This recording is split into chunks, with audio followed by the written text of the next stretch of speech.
I'm Reihan Salam with National Review, and our panel today includes Ayaan Hirsi Ali, Yuval Levin, the editor of National Affairs, Heather McDonald of the Manhattan Institute's City Journal, and Daniel Garza, the executive director of the Libre Initiative. Now, we have a very wide range of views, so this will hopefully be a very stimulating panel.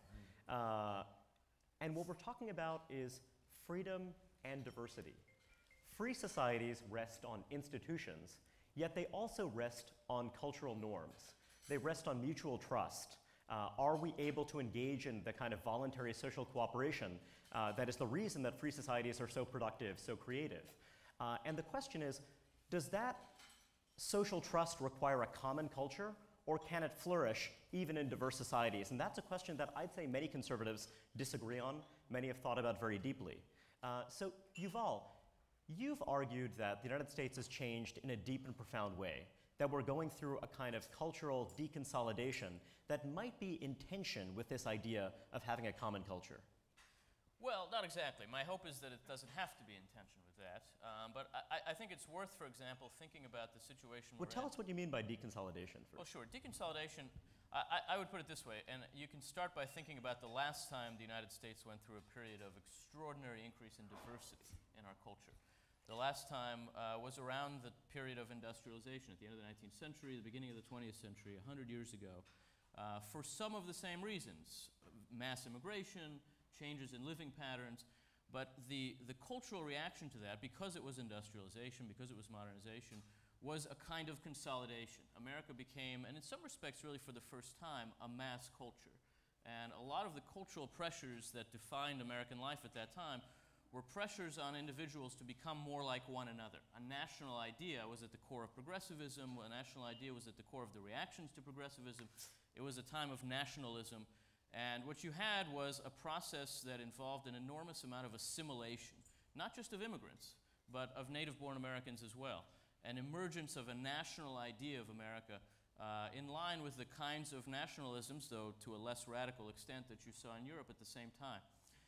That process of consolidation, of cultural consolidation, really continued through the middle of the 20th century and was very much accelerated by the Depression and by So World the War South II. became a less distinctive region, let's say? Yeah, regionalism in general declined a little. All of this is a matter of degree. America has always been a very diverse country and has always had a national idea at the core of it. But the question is, where's the emphasis? Where's the trajectory? And if you think of America in the first half of the 20th century, it was becoming more consolidated, more unified, more cohesive. Almost immediately after the end of World War II, you begin to have a deconsolidation in American culture. A sense that we were too conformist, that what we needed was social liberation followed by a kind of cultural liberation, and ultimately this became an economic idea, economic liberalization. Individualism was the sort of content of the common culture, and this has an effect. Over time, this changes the context against which you are rebelling through this kind of individualism. The culture becomes itself more diverse, more individualistic, and we are now in a moment of enormous diversity against the context of that kind of deconsolidated and deconsolidating society, as opposed to the last time we faced a moment like this in the context of a very consolidating society. I think that means the challenges we face are quite different. Both that we have to respond to the challenge of diversity, and it's not just a challenge, but to the extent that it confronts us with challenges, we have to respond to it through the institutions and the norms of a much less consolidated country. And to me that means more bottom-up institutions, more localism, more respect for the ways in which communities shape the lives of individuals and not just one big national idea. That suggests that we need to change the way the federal government interacts with the country, for example. It suggests we need to think about how our welfare state works. The last time we went through this kind of diversity, we didn't have this kind of welfare state. And in fact, the institutions of our welfare state were created at the moment in American life when the level of, for example, foreign-born Americans was at its lowest in all of American history in the mid-1960s. Was created in a moment when the nation was very consolidated and yet going through a kind of liberalization. Things have changed a lot, and it calls for reforms of our institutions in order to regain and recapture some of those norms that are essential for freedom. One quick question for the audience, show of hands. How many of you are either immigrants or the children of immigrants? Quite a lot of people in this room. That's very striking. Ayaan, you had been a leading political figure in Holland, and to a lot of Americans, it's very striking how European social democracies have responded to migration. Holland is a society that's always been, in a way, quite diverse. You had, the kind of Catholic and Protestant traditions. You had, political parties and unions that were associated with those religious traditions. But why is it that when you had this large Muslim immigrant population, that integration did not go so smoothly? I know that's a big question, but do you see any parallels between that experience and the US experience? Because there's some people who say that, look, in the US, we've been relatively successful compared to the assimilation of Muslim immigrants. Is that something distinctive about Muslim immigrants? Is it just the scale of the migration? What do you think it is? I think scale matters a lot. I think that Muslims are distinctive in the sense that many of them bring a distinctive set of values with them. I think that Europeans, not just the Netherlands, but all Europeans underestimated how stubborn this set of values was. And there was this, in the 1960s and beyond, that's when the first waves of immigrants arrived into the Netherlands and many of these other European countries. I think there was an arrogance about the European elite that they would just simply assimilate because they came, so why would they not assimilate? I just came back from Europe on a book tour, and when it comes to immigration, when it comes to the assimilation of immigrant Muslims, Europe is in a major crisis. And again, to go back to scale, every single day, boats full of people arrive, trucks full of people, airplanes full of people. So, and most of these people are coming from Muslim countries. If you compare the wave after wave of immigration from Hispanic countries to the US, it is about that size of Muslim immigrants from war-torn, civil war countries in the Middle East and North Africa. I was very saddened when I left that the European politicians, writers, elites had not in any way reached a conclusion about how to assimilate Muslim immigrants and other immigrants. Because the key thing, and maybe this is the difference, America is not based on an ethnicity. America is based on an idea. And what you are describing about the 1960s and beyond and the problems we face here in America are real. And I think in America we're going to face a problem with assimilating Muslims into American society. And when I talk about assimilation, I don't mean assimilation in economic terms. I'm talking about values and norms.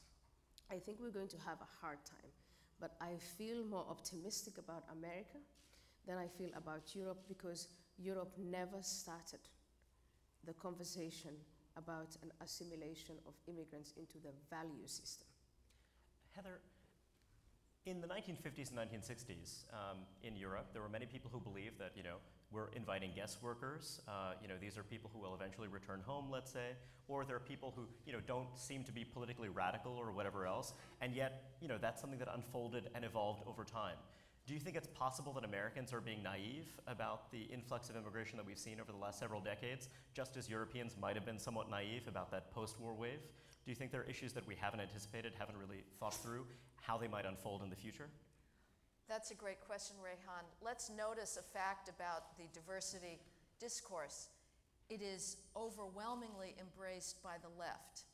Now, are they promoting diversity because they think it is a way to strengthen American freedom and American values? Maybe they're that stupid that they are working against their own interests, but they see diversity as a tool to undermine what they don't like about America.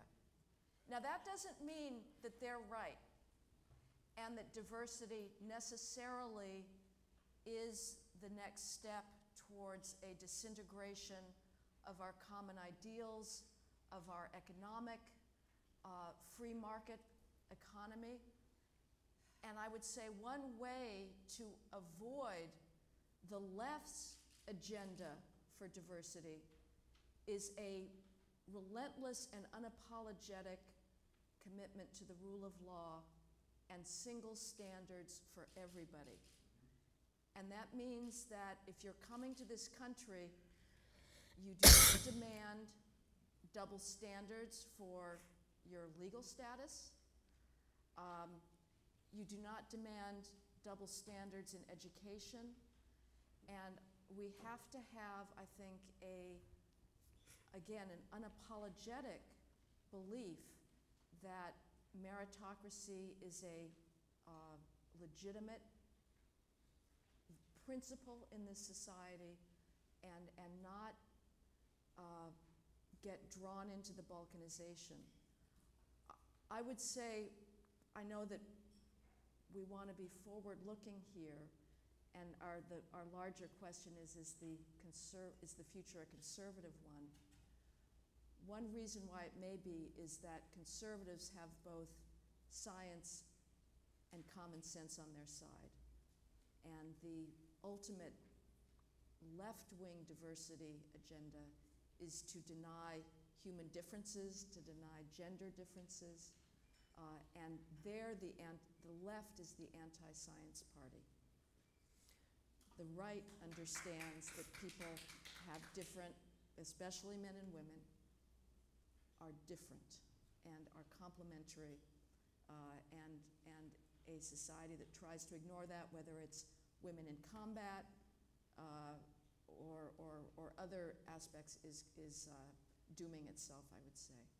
Daniel, I'd say that in your work, you have been broadly optimistic about America's prospects to assimilate immigrants, to become a more diverse society, yet to retain some of these common values.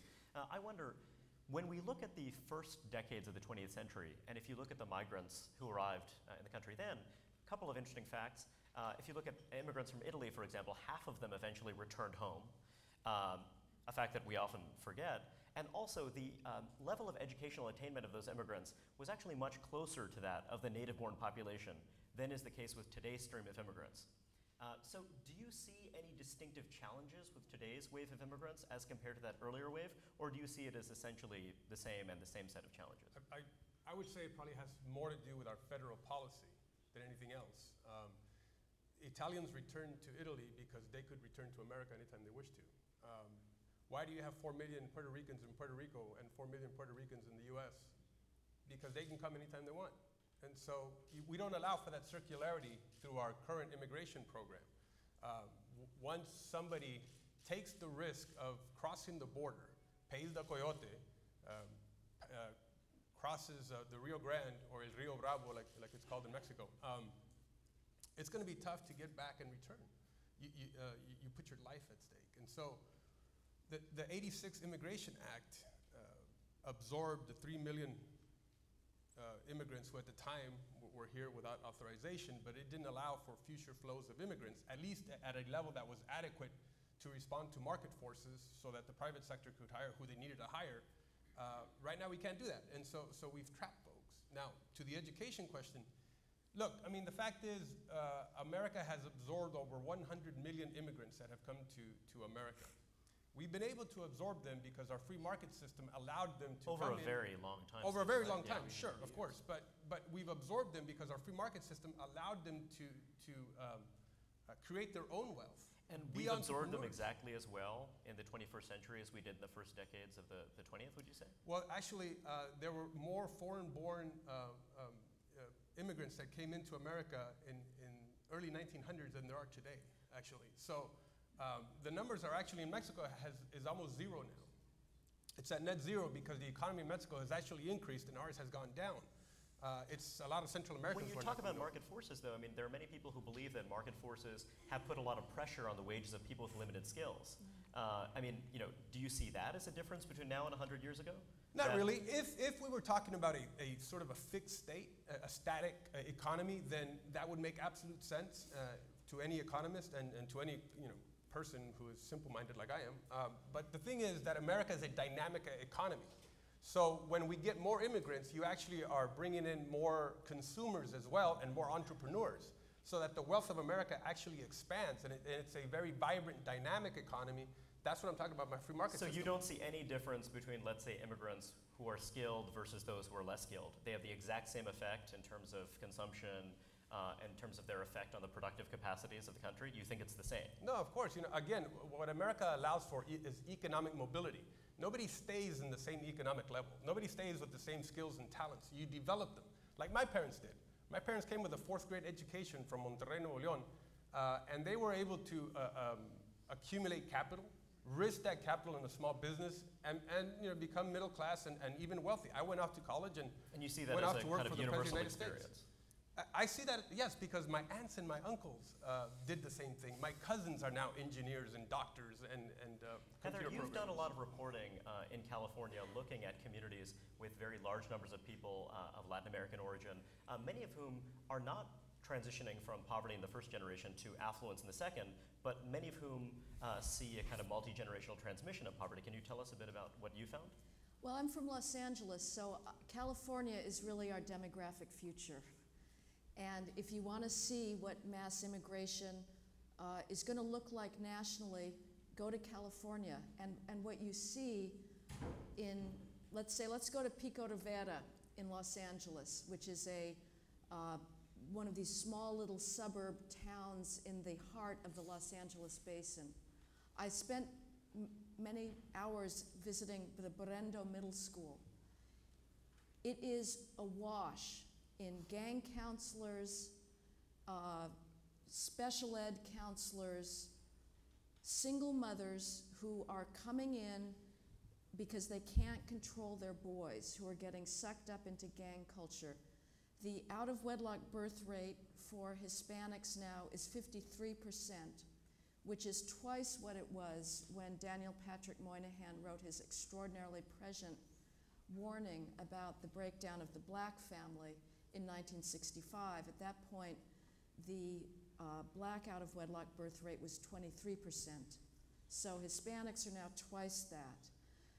And what California looks like increasingly is a extremely separated barbell with a entrenched lower class and an elite.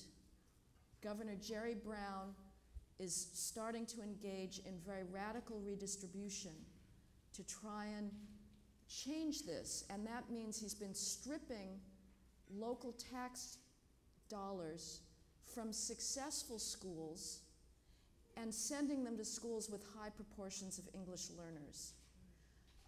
And it is not working. In this country, 1/3 of all officially designated English learners are third-generation Americans.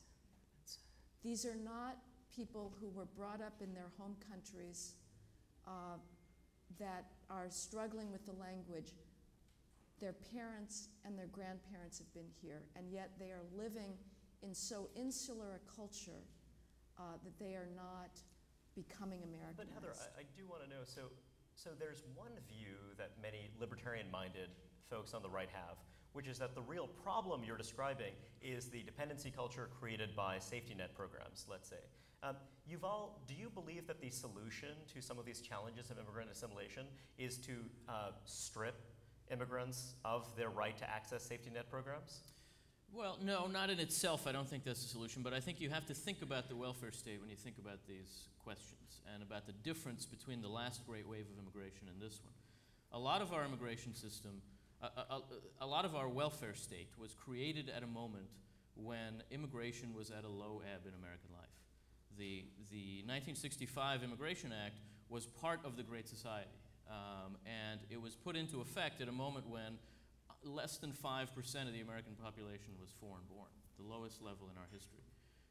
And so it did not take into account the question of mass immigration, and is not designed in a way that thinks about how that interacts with assimilation, what that has to do with social mobility. I think that welfare system, that welfare state, which is not just a welfare system but an entitlement system, a middle-class entitlement system, needs to be rethought in its own terms anyway, but it certainly needs to be rethought in its relationship with the immigration system, which I think does make this wave of immigration very different from the last major wave of immigration.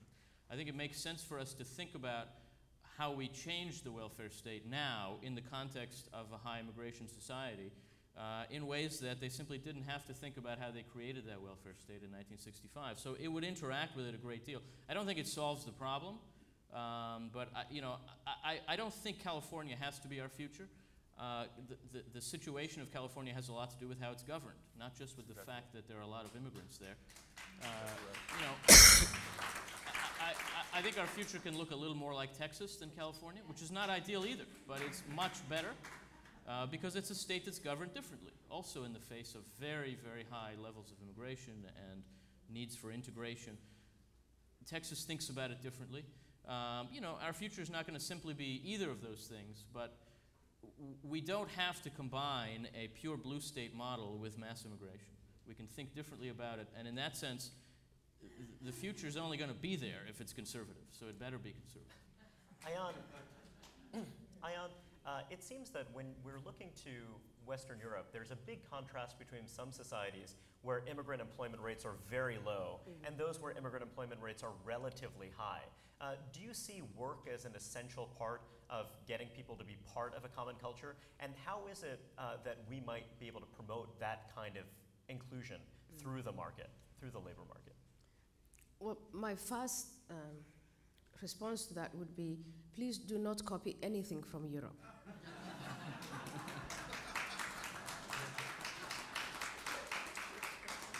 Especially regarding immigration and the assimilation of immigrants, because they have done a very poor job of it and they're in a major crisis about it. But it does vary from country to country, right? I mean, it does vary from country to country, and it also, they've put a taboo on everything. So you have Indian immigrants in the UK who are extremely successful and extremely socially mobile, and I've never taken part in any of these government programs. The taboo is on the Muslim immigration, the Pakistanis and Bangladeshis in the UK, the Turks in Germany, Turks and Moroccans in the Netherlands, and then a myriad of places from Africa, North Africa, and France.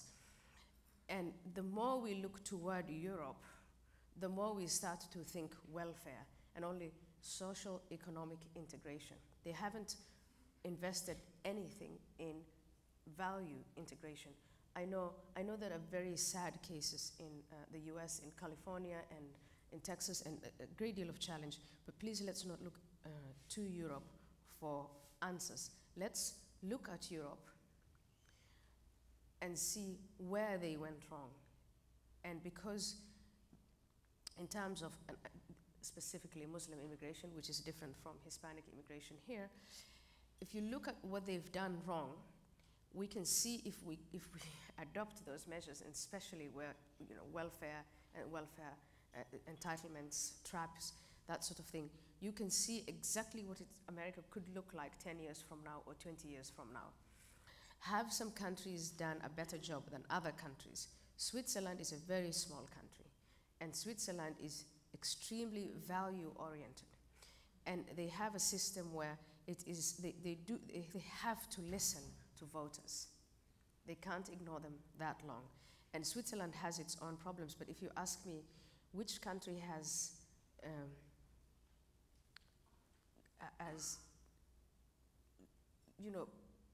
been moderately successful in assimilating its Muslim community, it would be Switzerland. But the other countries, especially members of the EU, they have done a very, very poor job of assimilation. It's not just terrorism, it's not just jihadism. It is the idea that the government is responsible for assimilation, and then within government, throwing money at problems. What you just described about taking money away from successful schools to unsuccessful schools, that sort of thing, that is very European, it's very entrenched.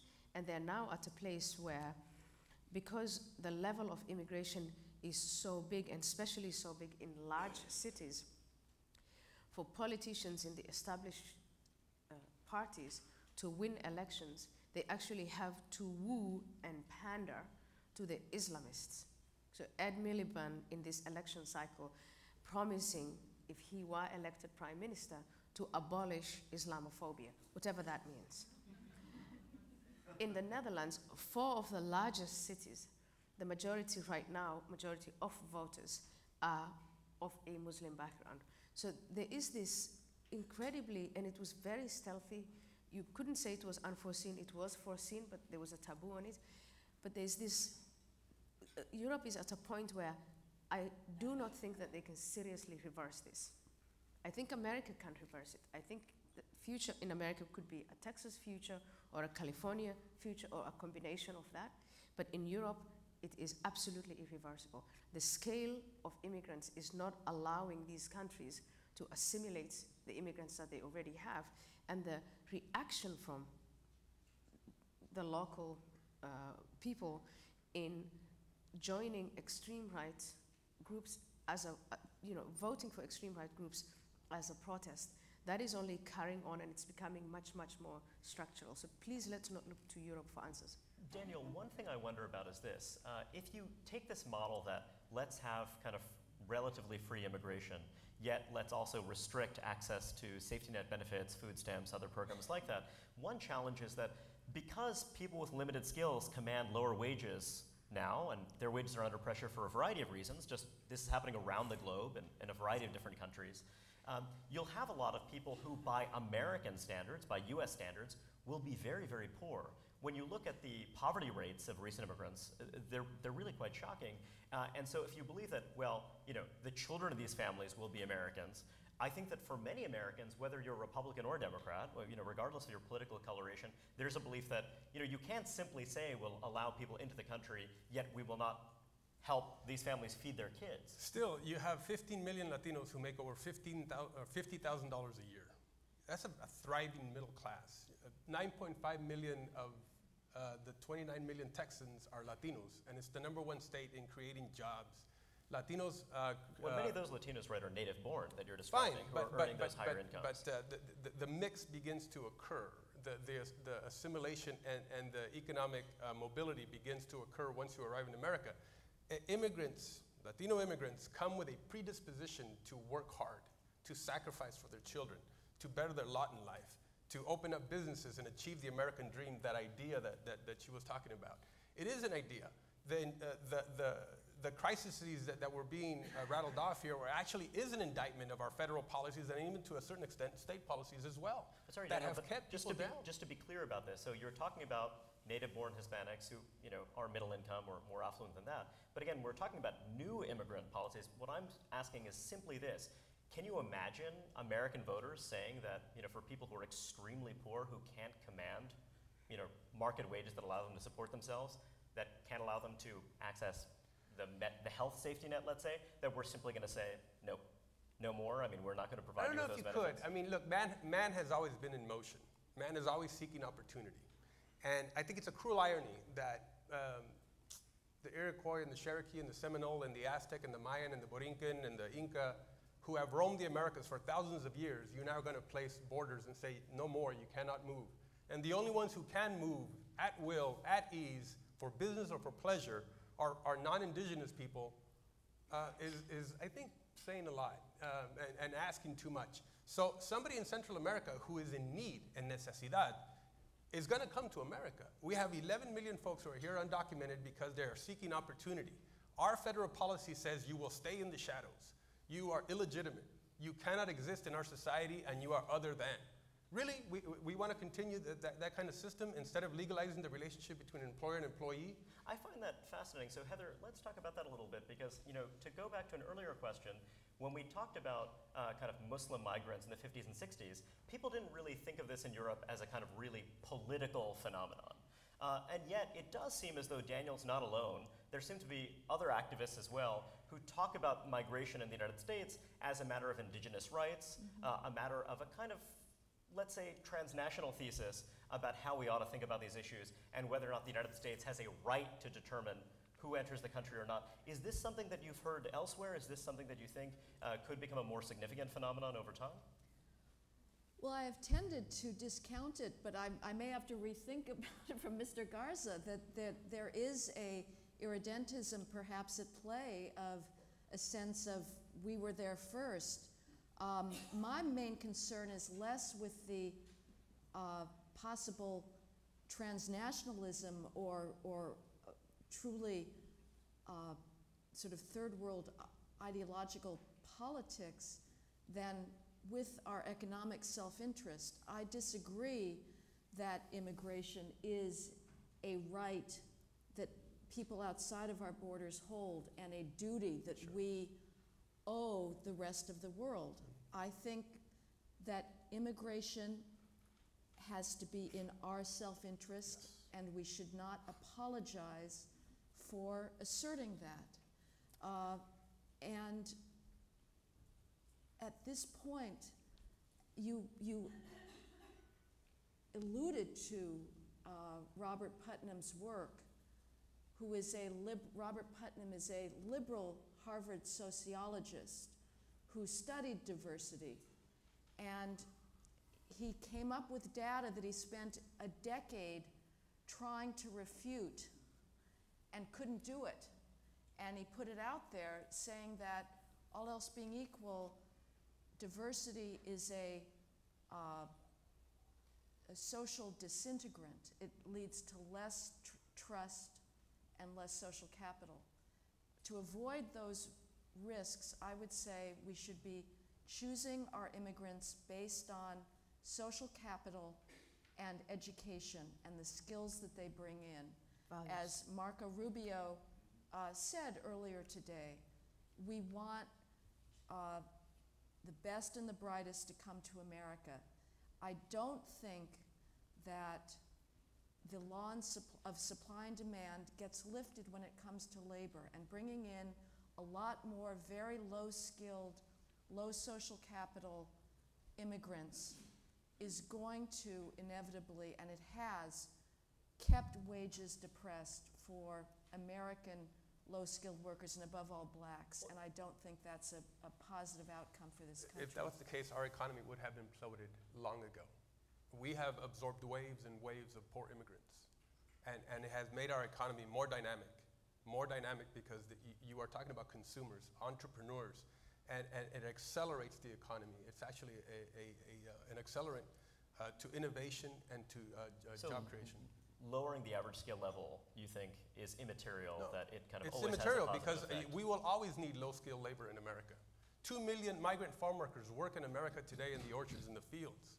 You need 2 million farm workers. Regardless of the unemployment rate of people who have less than a high school diploma or whatever else, we will never change. We will never change. You're the talking demand about for the service different sector, skilled groups. landscaping, tarring hot roofs, dairy cows, taking care of the old, children. Automation will never come into play. Automation will never come into play in some of those Got it. sectors. So we have you on record saying that. Yuval, you wanted to weigh in? Well, sure. I think that for most Americans, the debate is really not between whether there ought to be any concern for the national interest, whether there ought to be borders, whether there ought to be a nation that thinks of itself as contained in a geographic space. That's really not the debate The we're question having. to some degree, I mean, Canada and Australia are countries that have very diverse groups. And I think the debate is really about degree. And I think the debate about degree has been confused by some, frankly, abuses of economic facts. I think that in some sense, both of these arguments are right. Immigration can certainly add to the dynamism of the American economy, certainly has, and immigration also needs to be thought about in terms of the good of that economy. And if you think about the situation of the country right now, the question of whether it makes sense to essentially import without limit low-wage workers at a moment when a lot of low-wage workers in America, many of them immigrants, by the way, I think the economic effects are especially problematic for people who were not born in America and are here now working. 15% of the workforce. Right, that's now more than 15% of American workers, and we have to think about them too. They're part of our economy, they're part of our country, and a simply flatly open at the bottom immigration policy hurts them above all. And in that sense, also hurts our economy generally. And again, because we have a very developed social welfare system, it means that it also brings in certain kinds of burdens that we have to think about. And that means both that we need to think about immigration as a way to improve our ability to contend with these challenges, and that does argue for more high-skill immigration, and that we need to think about immigration in ways that improve, that allow us to lessen the burden some at this point, which I do think means less open, low-skill immigration, a less family-based immigration policy, just thinking more about economic realities. I think that when Governor Walker of Wisconsin said the other day that we should think about wages and workers when we think about immigration, the reaction to that struck me as a little crazy. I mean, I think of course we should do that. The notion that that's somehow heretical is bizarre. Now that doesn't argue simply for one or another immigration policy, but obviously that needs to be one of the questions we're asking when we ask what sort of immigration policy we need to have. I do want to raise one issue with the panel, and this is taking us a bit further afield from immigration as such. But in recent, over the last year, we've seen a number of flashpoints between local law enforcement and urban communities. You saw that recently in Baltimore. We've seen that in Ferguson, but we've also seen that elsewhere. And to me, this is a really interesting question around diversity. You've had this resentment building up for very long periods of time, and yet one wonders, are we less able to handle this? The conversation around these issues seems to have changed, and I wonder why that is. Heather, you've been covering law enforcement for a very long time, and yet it does seem as though conflicts that used to be local have now been nationalized, and I wonder what you make of that phenomenon. I worry that we are going to relive the 1960s. It's a real question how much further this vilification of law enforcement is going to go. And by now it's such a cliche to invoke social media and the web, but there's no question that we have a media that is amplifying protest. And I don't know, I think the pendulum is swinging back against law enforcement. I think the gains of the last 20 years of public safety, which were the result of two things, a revolution in policing that made police data-driven and accountable for crime trends in their jurisdictions, and this is very unpolitically correct to say so, but the incarceration buildup got predators off the streets. And now we have a massive movement against both of those developments, against policing and the meme that is becoming very prevalent that the police are a blight on inner city communities, when the reality is the opposite. They are liberators. They are creators of economic possibility by bringing in law and order, and there are many, many. But isn't this reaction a product of success? I mean, could you say that, yes, to some extent, law enforcement authorities, are they fighting the last war? I mean, do you need some kind of change? Is this an indication of that? Baltimore still has enormous crime rate and homicides.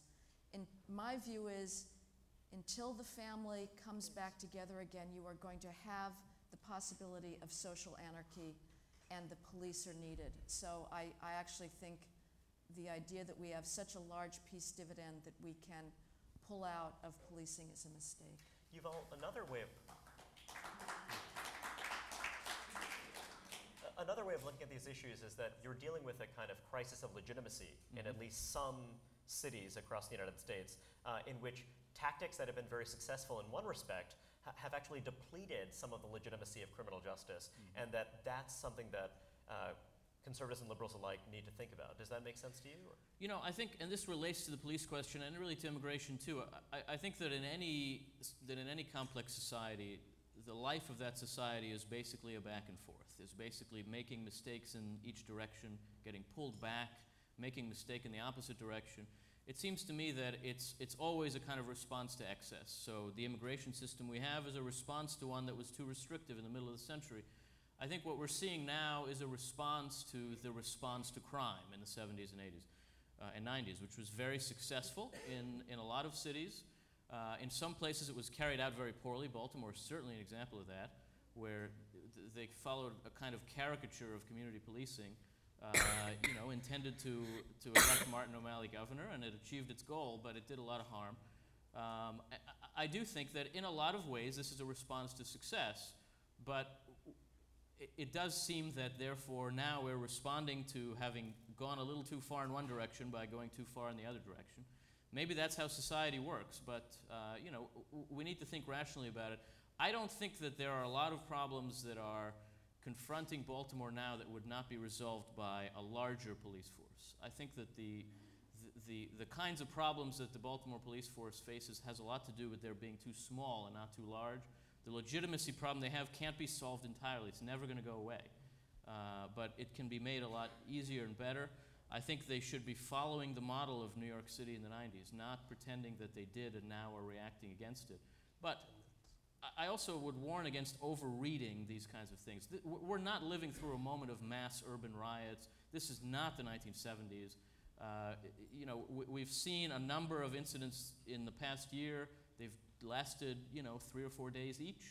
So to some extent, social media and other they're made bigger than they really are by the way the media works, and there's not a lot else going on right now, and maybe that's a good thing too. I don't think we need to overread it or overreact to it, but it does suggest a kind of rot in the elite culture that as soon as this happens, you immediately fall into a kind of set of caricatures that people have been waiting to use for 20 years. I have a question for Ayaan, but I know that Daniel wants to weigh in on this issue. Oh, no. I just wanted to say that, I mean, I come from a family where my mother laid down the law, and a loving family with a mother and a father. And, you know, she could say you could demand everything you want, but you know, you're going to be held accountable for your actions.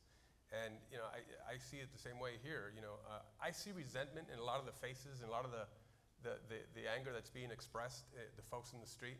And I think that has to be addressed. And I've been impressed also with the restraint of law enforcement in Baltimore and in Philadelphia now and in other places. But at the same time, I think we do need to understand where that's coming from, that resentment.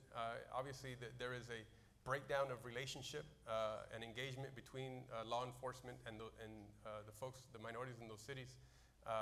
But again, I think it's an indictment of you know, local or even state policy that is causing this kind of separation, this inequality, and a sort of a covetousness that is coming from those at the bottom, and a resentment towards those at the top, and that we've created because they don't.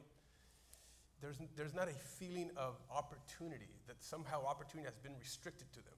It's not that they're not willing to work hard, you know, especially minority communities. It's just that somehow they feel a limitation, and we need to do a better job of opening up those opportunities and expanding those opportunities. And that's why, you know, at our organization, we're all about driving a conversation about the virtues of the free market, of self-reliance, of personal responsibility, to move away from government as the answer to every social ill under the sun. That we have the skills and the talents as individuals to, you know, lift ourselves up. And it has to, it's a conversation that needs to be held in the community, and it's one that sometimes is suppressed by cultural influencers in those communities, unfortunately. Ayaan, we have a question from the audience about this idea of heresy. It seems that in many Western societies, you know, heretical notions about Christianity, let's say, are celebrated. And yet in those same societies, you know, it seems that you know, you can't even get a hearing in sort of making the case for heresy in the Islamic world. Why do you think that is? Is that a kind of impulse of self-hatred in some of these Western societies, or is there something else at work? I think self-hatred is probably a good way of, a good place to begin. I just want to note 2 incidents. One is this whole wave of young people in universities, along with faculty members, opposing speakers whose ideas they don't like.